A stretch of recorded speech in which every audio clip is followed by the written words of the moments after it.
Donc moi j'avais déjà une envie d'arrêter les drogues parce que là j'en pouvais plus, hein.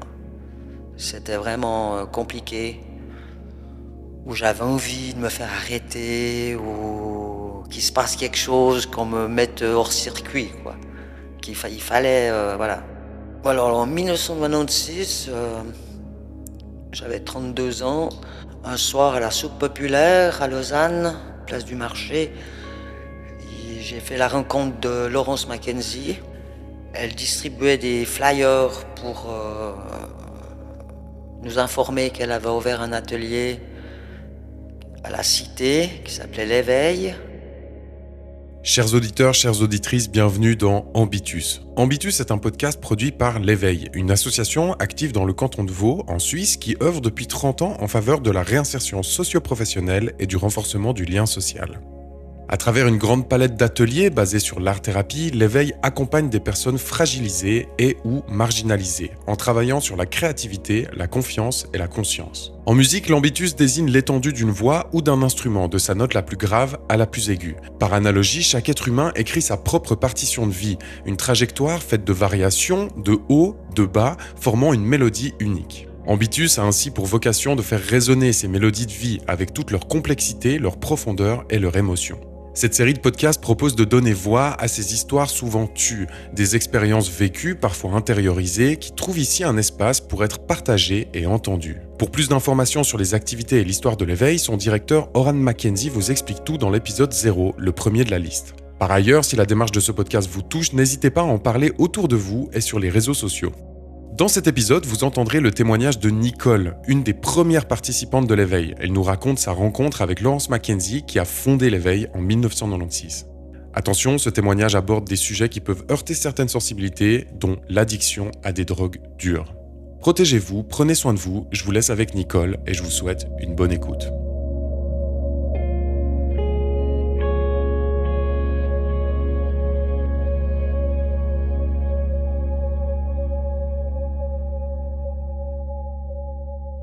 Bonjour, je m'appelle Nicole, j'ai 61 ans, je suis née à Lausanne. Mes parents d'une famille ouvrière, mon papa travaillant pour l'armée, ma maman étant à la maison s'occupant de moi et de ma sœur.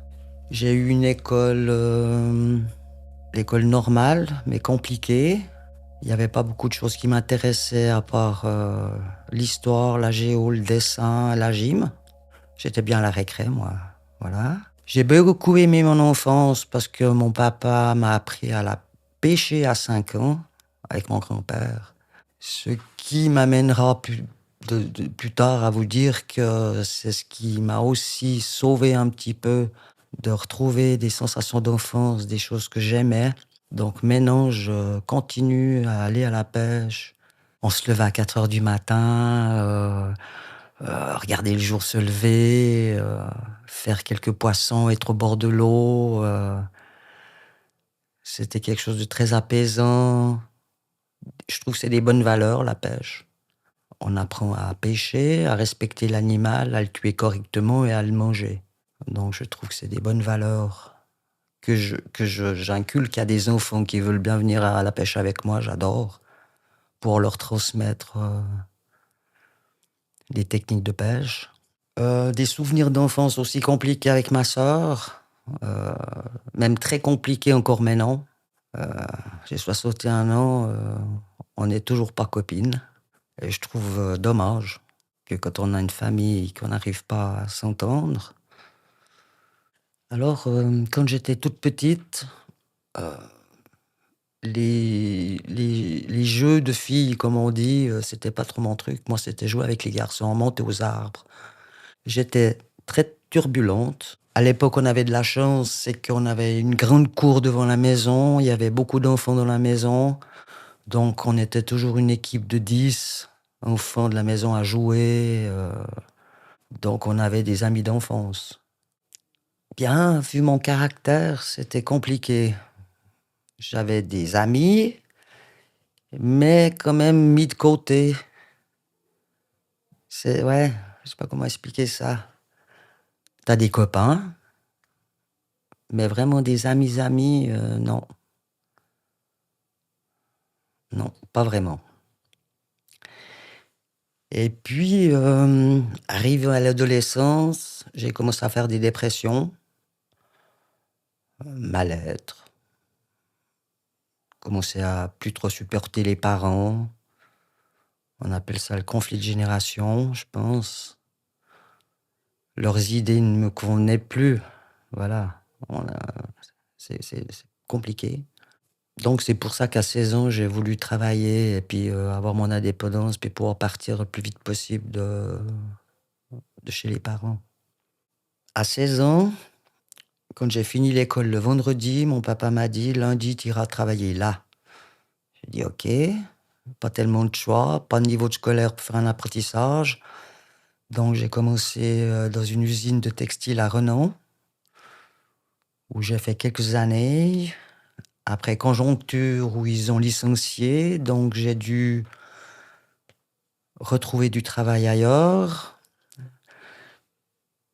Chaque fois que j'ai cherché du travail, j'ai mis 2 mois ou 4 mois à chercher, puis j'ai retrouvé tout de suite. J'ai fait plusieurs entreprises comme ça, tout en gérant mes dépressions, l'alcool, puisqu'à 16 ans, dans le monde actif, eh ben, on fait comme les copains. Le soir, on sort, on boit. Je travaillais, mais je faisais la fête tous les jours. Je dormais 4 heures par nuit. Quand on est jeune, on a l'impression que ça suffit. Et puis non, ça suffit pas. La santé se dégradant. Quand tu essayes de voir ta vie à venir, puis quand t'as pas tu peux pas faire d'apprentissage, donc tu es limité. La paye à l'époque, c'était pas comme maintenant où les gens ont un tout petit peu plus d'argent, c'était compliqué. Et je me levais à 5 heures du matin pour aller bosser à 7 heures, finir à 5 heures le boulot. Et puis c'était tout de suite partir au bar, au pub avec les copains et puis faire la fête. Puis après, rentrer à la maison, dormir, 4 heures ou 5 heures de temps, même pas, puis après on repartait, quoi. Donc toujours pas une course, mais moi quand j'étais jeune, je disais, mais on aura le temps de dormir, on aura le temps t'as envie de manger la vie à 100%, et tu te rends pas compte qu'en fin de compte, tu dois aussi t'écouter. Que de tirer sur la corde tout le temps ou de brûler la mèche par les deux bouts, il y a un moment donné, c'est compliqué. Et donc à 20 ans, j'ai commencé à travailler sur les chantiers. Et puis sur les chantiers, à 9 heures, on boit la bière. À midi, on boit un petit verre de rouge. Et à 4 heures, on buvait encore une petite bibine. Et puis le soir, c'était reparti, quoi. D'où ma consommation excessive d'alcool, sans te rendre compte forcément que tu bois tous les jours quelques litres, quoi, quand même. Tout en fumant des joints. J'ai commencé à 18 ans à fumer. Et j'ai commencé les joints et puis aussi l'alcool, c'est du fait de la convivialité, de partage. À l'époque, c'était très important. Il y avait les pyramides à Lausanne où il y avait une communauté où on fumait. Je me rappelle du centre autonome, de tous des endroits un peu alternatifs où on allait. Puis voilà, on faisait comme les copains. On fumait un joint, on buvait. Après d'autres petits boulots, j'ai rencontré un ami. On est sortis ensemble, on a déménagé à la Sarraz, on a fait Lille, Bière. Et c'est là qu'un jour, on cherchait de la boulette. Et puis, pas de shit sur le marché. On nous a proposé de l'héroïne. Et puis, on a accepté. Puis, on n'aurait jamais dû parce qu'on a mis le nez dedans. Et c'était la catastrophe, la descente aux enfers. Alors, à l'époque, comme les gens, ils n'ont pas beaucoup d'argent, donc ils achètent du shit. Ils en vendent un petit peu, ce qui permet que leur consommation soit gratuite. À l'époque, j'avais à peu près une vingtaine d'années. On n'avait pas beaucoup d'argent. Donc, on achetait du shit. On en revenait une partie, ce qui nous permettait de consommer gratuitement. Et un jour, on cherchait du shit à vendre avec mon ami. Il n'y avait plus rien sur le marché. Et puis, par contre, de la dope, tant qu'on en voulait, mais des kilos, hein. C'était pas des petits paquets. Et on a une connaissance qui nous a proposé de l'héroïne à vendre. Et nous, dans le but de se faire un peu d'argent, on a dit OK, mais on pensait pas que on allait mettre le nez dedans.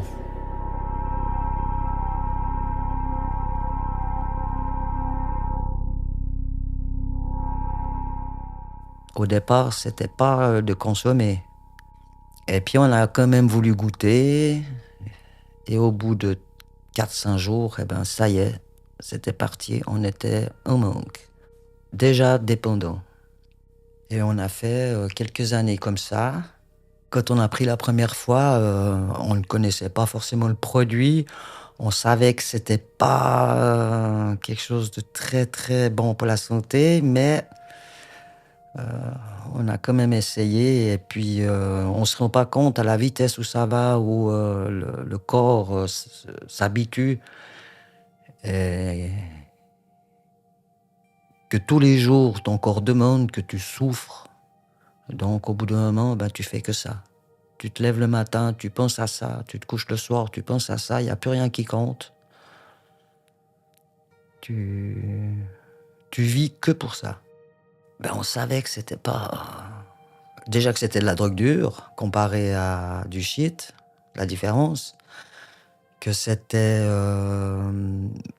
pour les fumeurs, à l'époque, c'était les toxicos, c'était oulala. On les voulait pas aux pyramides, hein, on les chassait. On voulait pas qu'ils se mélangent avec nous. C'était les fumeurs de boulettes, et il y avait les toxicomanes, des drogues dures d'un côté. C'était assez séparé. C'était l'héroïne, c'était quand même, ouais, drogue dure, les tox, puis toutes les images qui vont avec. Le shit, c'est plus fleur bleue, love peas, oui. À l'époque, c'était cher, hein. C'était pas comme maintenant. Tout le monde peut en avoir dans la poche, tandis qu'avant, c'était avocat, médecin, banquier. Et l'héroïne, c'était ouais, aussi... avant qu'il y en ait sur le marché, mais ça a été inondé sur le marché, c'était quand même des gens à part. C'était encore pas trop dans la rue, dans le milieu. Il n'y en avait pas. Tout d'un coup, pas de shit sur le marché, mais des tonnes de dope. Alors, ils nous posaient sur la table, ils nous disaient ça fait tant, on était censé vendre tant pour lui rembourser. Le reste, bah, c'était, on vendait, puis ça nous faisait l'argent de poche. C'était ça le but. On payait pas. C'était le mec qui te posait 1 kilo, puis il disait débrouille-toi. Et je connais personne qui vend et qui touche pas, hein, à part certains, mais non. C'est compliqué. Ah ouais. Moi, je dis 4 jours. 4 jours où tu fais... normalement, au début, tu te fais juste une ligne, ça te tient la journée, tu vois. Parce que ton corps, voilà. Mais au bout de 4 jours, tu commences à avoir les frissons, pas bien, baisse de pression, transpirer. T'as déjà le manque physique. Et je souhaite à personne, hein. À l'époque, je me disais, mais j'aurais préféré avoir 2 jambes cassées. Je pense que la douleur a été moins dure à supporter que cette douleur. Je sais pas comment expliquer ça. Une jambe cassée, c'est une douleur franche. Tandis que l'héroïne, tout ça, c'est des douleurs déjà de l'âme, de t'as tout ton corps qui souffre. Et comme c'est très pénible à affronter, eh ben, tu recours, puis tu vas te refaire un petit pet pour te dire... Au tout début, je n'utilisais pas la seringue, hein.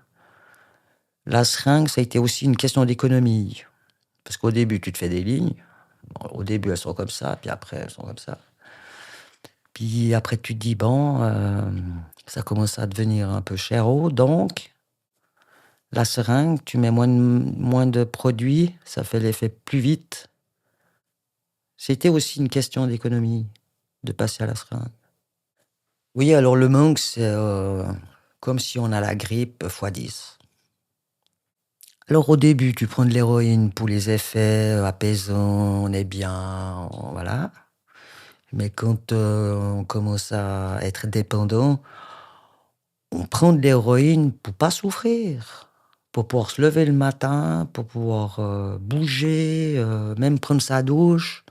T'es en manque, tu vas même pas prendre ta douche. T'es bloqué chez toi, t'es figé, c'est fini, quoi. Ton corps ne fonctionne plus, t'arrives pas. Alors après, la consommation, c'est pour pas être power mal.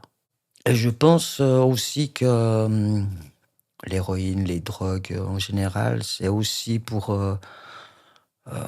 mettre un sparadrap sur des blessures ou que on n'est pas forcément conscient des blessures qu'on a. Et je pense qu'inconsciemment, on met du plâtre dessus avec les drogues. À 20 ans, je commence à être dépendante de l'héroïne, ce qui a fait une dizaine d'années d'errance, de chômage, de social, maladie aussi. J'ai eu l'hépatite A, je devais avoir 18 ans. Et ce qui a fait dans ces 10 ans où j'ai attrapé après la B, la C, des problèmes de santé. Oui, la déshérence, vraiment. Et au bout de ces 10 années, je commençais à en avoir un petit peu marre de cette vie compliquée, des parcours à Berne, à Zurich, à la Platzpist, à courir à droite et à gauche. Toujours courir pour ce produit. J'ai quitté mon ami de l'époque et je suis revenu à Lausanne. Et puis, je suis revenu à Lausanne et au bout de 2 ans, je fréquentais la soupe populaire, la pastorale de rue, les associations qu'il y avait à l'époque, le peu d'associations qu'il y avait à l'époque, qui essayaient de gérer un peu la zone de Saint-Laurent, puisqu'on squattait beaucoup l'église, les escaliers de l'église. On a des ressources incroyables. Comment on faisait pour financer? Incroyable. Encore maintenant, des fois, je me pose des questions. Comment tu faisais pour mettre 100 balles tous les jours? Si tu calcules 30, c'est énorme.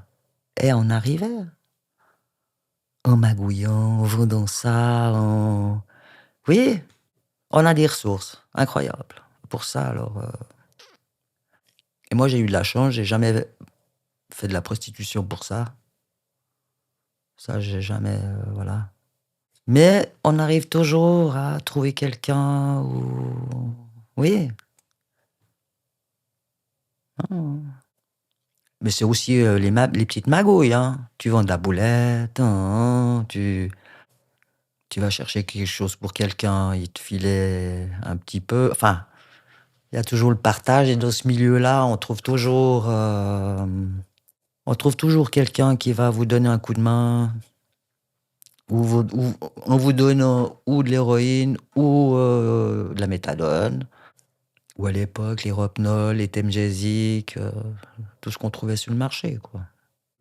Les Rohypnol, le Rohypnol à l'époque c'était un somnifère, mais les gens l'utilisaient pour se défoncer, quoi. Donc normalement, on est censé le manger, mais il y en a qui le sniffaient, puis il y en a qui mettaient dans leur seringue, quoi. Et puis, le Temgesic, c'est de la morphine, en pilule. Ça aussi, un temps, ils donnaient ça pour le manque. Moi, j'ai fait une cure de méthadone, pas été concluante. Et j'ai fait aussi une cure de Temgesic. Alors, une cure de méthadone, c'est un produit, c'est de l'opiacé, fabriqué par l'État. Et c'est un produit de substitution, si on veut. Ça veut dire, au lieu de prendre de l'héroïne, vous prenez de la méthadone, ça fait le même effet, à peu près. Et puis, c'est censé vous permettre de sortir de l'addiction de l'héroïne. Mais moi, je trouve pas concluant. Ça, je trouve que ça maintient les gens dans... Oui. Après, j'ai fait une cure de Temgesic. Alors ça, c'est de la pilule de morphine. Ça s'est bien passé. 15 jours. En me promenant avec un cornet avec plein de t-shirts, parce qu'il faut changer tous les 5 minutes. On transpire tellement. Les frissons, transpirer, toute la journée, la nuit. Ça dure 4 mois à peu près. Et puis après, on peut dire, là, on commence à... On sent que le corps commence à reprendre du dessus. Le dessus, ouais.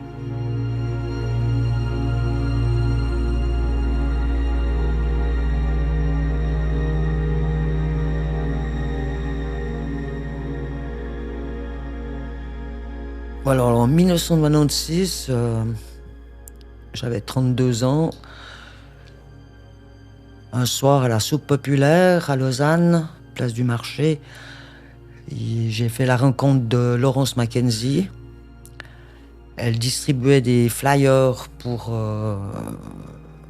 nous informer qu'elle avait ouvert un atelier à la Cité qui s'appelait l'Éveil.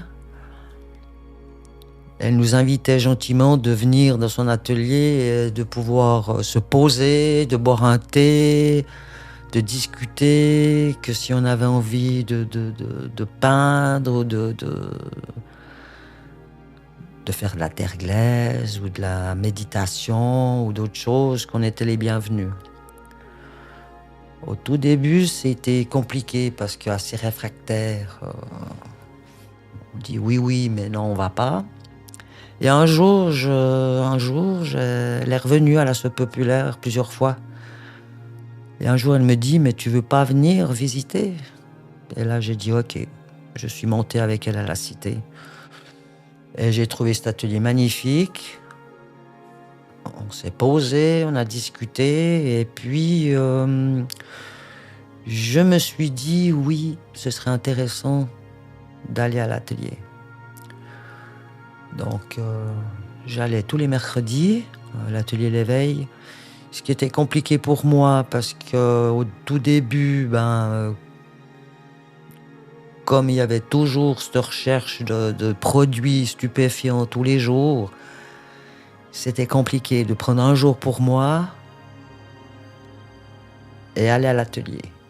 Donc, j'avais dit à Laurence, mais tu te rends compte que le mardi, je dois m'acheter quelque chose pour que le mercredi, je puisse venir chez toi, sereinement me poser sans me dire, attends, je dois vite aller là ou courir pour ce produit. Et ça a été petit à petit, c'est pas fait tout seul, mais petit à petit, quelque chose s'est construit. Ça m'a donné aussi une porte ouverte sur autre chose que la zone, le milieu qui est assez sombre, hein, comme ambiance. Et ça m'a permis de voir autre chose et me dire, allez, essaye de t'engager dans autre chose, de faire quelque chose pour toi, qui t'apporte quelque chose de bien. Puisque tous les jours, je me faisais du mal en prenant des produits, essaye de faire quelque chose de bien pour toi, qui t'amène quelque chose de... Voilà.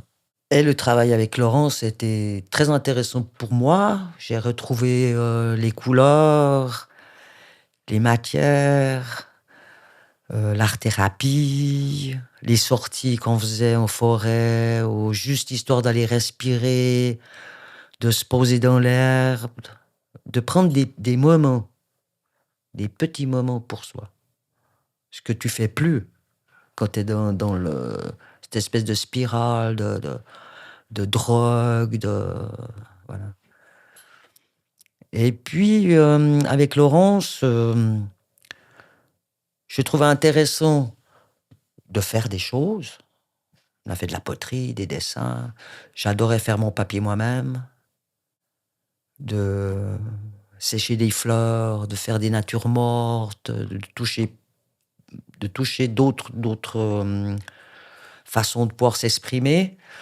Et puis, c'est que là que Laurence m'a proposé de finaliser un petit peu le travail que je faisais à l'atelier en me disant: «Est-ce que ça te dirait de faire une exposition?»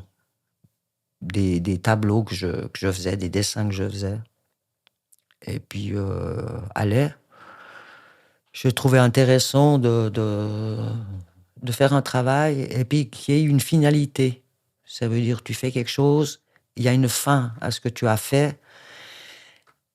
Et comme dans la vie, tu as l'impression que tu fais les choses, mais tu n'arrives pas forcément à les finir, là, c'était pour me prouver aussi à moi-même que j'arrivais à faire quelque chose du début et il y avait une fin. Et quelque chose de positif. Donc, c'était très belle expérience. Et avec Laurence, eh bien, j'ai fait de 98 à 2000 ans, j'ai fait 3 expositions. Cap Valaisanne, Caritas et exposition au parachute. Voilà, dans des associations. Alors voilà, Laurence, que à l'atelier, c'était surtout qu'on puisse se poser 5 minutes, puisqu'on était tout le temps dans la course. De se poser, de boire un thé, de pouvoir discuter. On n'était pas obligé de donner notre vrai nom, on n'était pas obligé non plus de raconter, juste venir d'apprécier un petit moment avec elle, de pouvoir s'exprimer, donc s'exprimer avec la couleur, des matières. Et moi, je faisais beaucoup d'abstraits, je faisais beaucoup de dessins ou de peinture acrylique, mais beaucoup d'abstraits. Ça veut dire jeter de la couleur sur du papier et puis que ça en sorte quelque chose. J'ai fait beaucoup d'arc-en-ciel aussi au début. Ça, Laurence m'avait dit, mais ça, c'est tes chakras, ça recentre. C'est ton âme voilà, qui s'exprime, qui a envie de vivre, qui a envie d'exploser, quoi. Quand tu mets toutes ces couleurs sur du papier, en fin de compte, c'est un miroir de ton âme. On avait la possibilité surtout de toucher à beaucoup de techniques, ce que je trouvais intéressant. La craie, les craies grasses, l'acrylique, la peinture à l'eau. J'ai adoré faire le papier mouillé avec les ongles de Chine où on contrôle pas ce qui se passe. Tu peux pas contrôler. Et puis, je trouvais ça intéressant de ce qui ressort. En 97, j'ai rencontré mon futur mari qui, lui, se droguait aux médicaments. Donc, au tout début, on a décidé Donc, moi, j'avais déjà une envie d'arrêter les drogues parce que là, j'en pouvais plus, hein. C'était vraiment compliqué. Où j'avais envie de me faire arrêter ou qu'il se passe quelque chose, qu'on me mette hors circuit, quoi.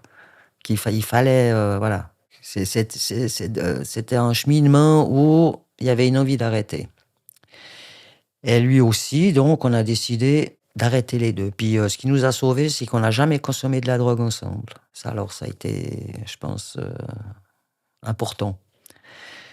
Et comme on ne consommait pas la même aussi, donc je pense que ça facilitait aussi les choses. Et puis, c'était un long chemin aussi, traverser du désert. On a essayé aussi de faire des choses pour les gens dans la rue.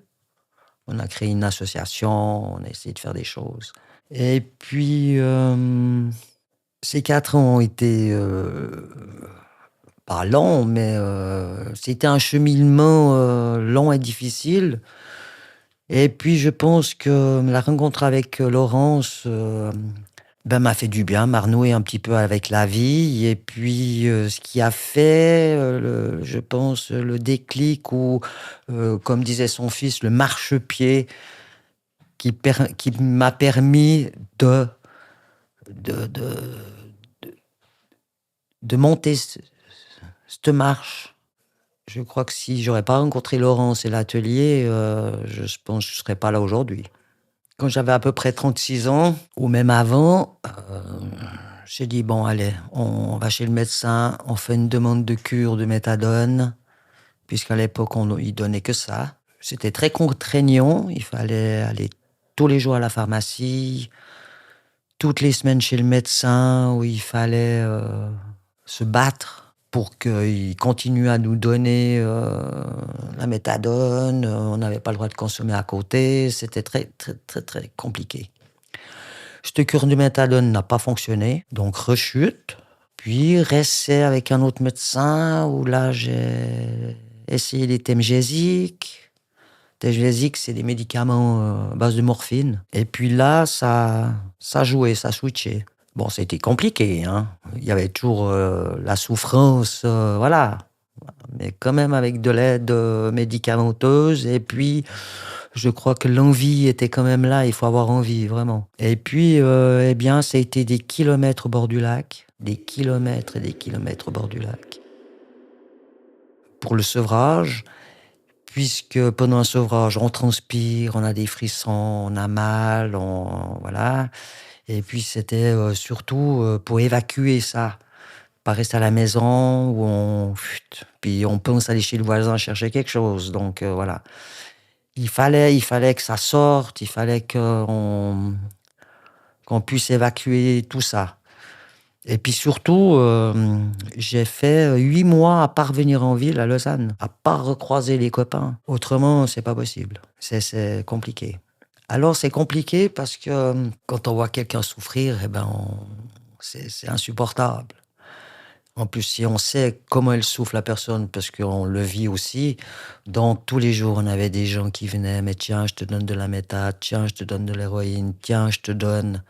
T'es malade, tiens, je te donne. Ils sont gentils, hein, mais tu peux pas, c'est pas possible. Moi je pense qu'il faut faire un break complètement de sa vie, de ses connaissances. Et puis trouver autre chose pour combler, hein. C'est pas évident. Donc c'est pour ça que je me suis remis à la pêche. Voilà. Mhm. Alors, si je peux donner un conseil, enfin un conseil, peut-être pas, mais le sevrage qui a marché pour moi, c'est le sevrage sans rien du tout, à sec, comme on dit. C'est pour ça les kilomètres au bord du lac, c'est pour ça, voilà. Parce que la méthadone, c'est un opiacé. Donc, donner de l'opiacé à quelqu'un qui veut sortir de l'opiacé, je vois pas le... Voilà, j'ai l'impression qu'on maintient les gens toujours dans ces produits puis ce milieu, quoi. Il y a un moment donné, c'était stop. La méthadone, j'ai mis 4 mois à m'en débarrasser. Après la méthadone, vous transpirez pendant 4 mois, vous avez des frissons. L'héroïne, 4 mois, où j'ai eu des frissons et puis transpiré. Puis les douleurs, hein, voilà. Donc, à sec, c'est aussi 4 mois, mais voilà, sans prendre de produits.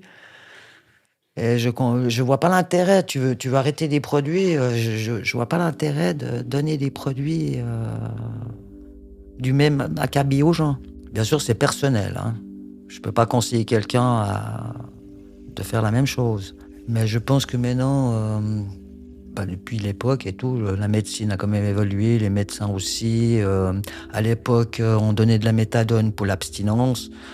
Maintenant, c'est plus pour le confort. On accepte que les gens peut-être vont rester à vie à la méthadone. C'est considéré comme une maladie, tandis qu'à l'époque, pas. C'était pas considéré comme une maladie.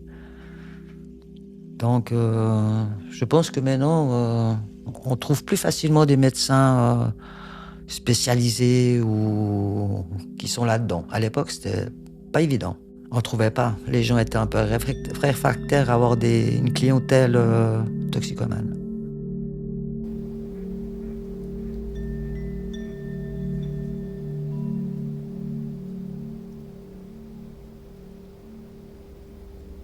Alors, les 4 mois de sevrage, très compliqué, mais au bout de 4 mois, quand tu transpires plus, t'as plus de frissons. Parce que t'as des frissons tous les 5 minutes. Hein. Comme quand t'as la grippe, chaud-froid, tu transpires, sueur froide, sueur chaude, voilà. Et quand un matin tu te lèves et tu te réveilles, ton pyjama est sec, t'as pas transpiré, t'as plus de frissons, là c'est Noël, quoi. C'est magnifique. Et après, il faut pas... Enfin, il faut combler... il faut essayer de trouver quelque chose dans la vie qui fait que... toute l'énergie et le temps que tu mettais pour cette drogue et toute la place qu'elle prenait dans ta vie, après, il faut trouver quelque chose pour remplacer ça. Et c'est là que j'ai repris ma passion d'enfance, quoi. C'est d'aller à la pêche. Retrouver des sensations d'enfance, je trouve que c'est important. Pour nous remettre bien avec des odeurs ou des sensations d'enfance. J'aime bien l'hiver, mais l'été, je vais à 4h30 du matin.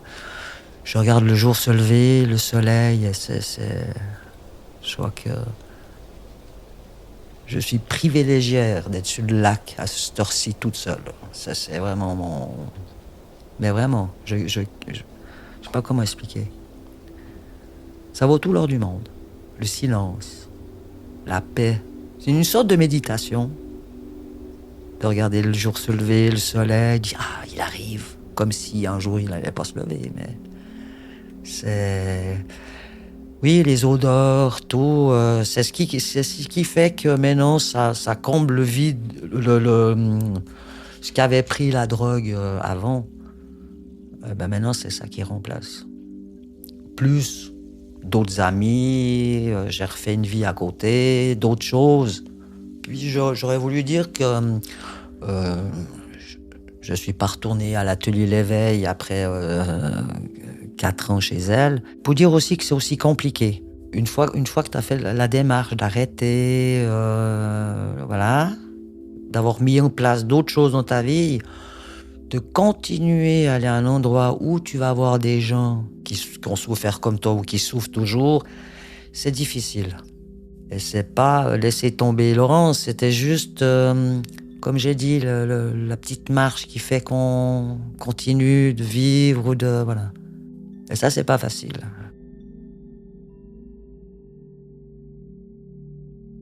Quand j'avais 30 ans, jamais j'aurais pensé que je me retrouverais aujourd'hui bien dans ma vie, en fin de compte, et puis avoir retrouvé la paix avec moi-même. Et jamais j'aurais pensé à l'époque qu'aujourd'hui j'apprécie des moments comme le lever du jour, le lever du soleil, une odeur particulière, une fleur ou une nature, comme ça. À l'époque, non. Quand tu es dans la tourmente, tu penses pas forcément aux choses qui te feraient du bien. Alors, si je devrais dire quelque chose à la Nicole de l'époque, que c'est important de prendre le temps de se poser, de prendre un moment de se poser, arrêter de courir. La course folle, jamais un moment ou une après-midi ou une journée de se poser, de réfléchir, de penser à qu'est-ce qui nous ferait du bien ou qu'est-ce qui nous fait du mal. Ce serait oui, je pense se poser. Tu sais que tu souffres, mais de se poser, de mettre des mots sur ces blessures.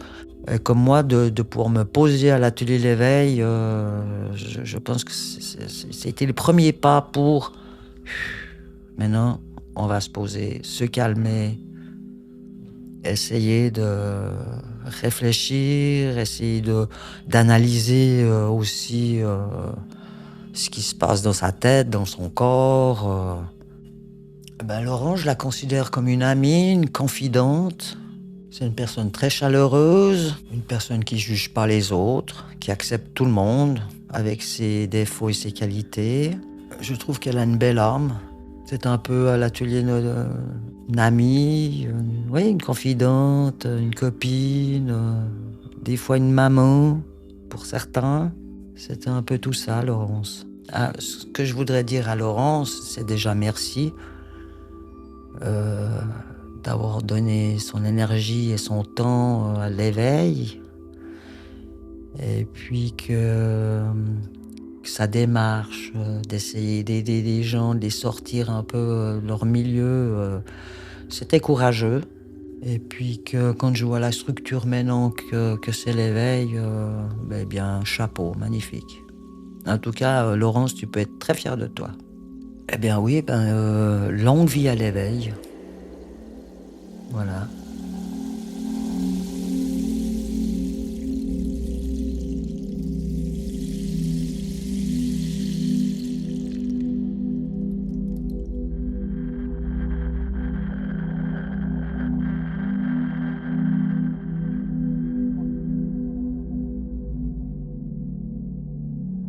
Vous venez d'entendre l'histoire de Nicole racontée par elle-même. Merci encore à Nicole pour son courage et son partage.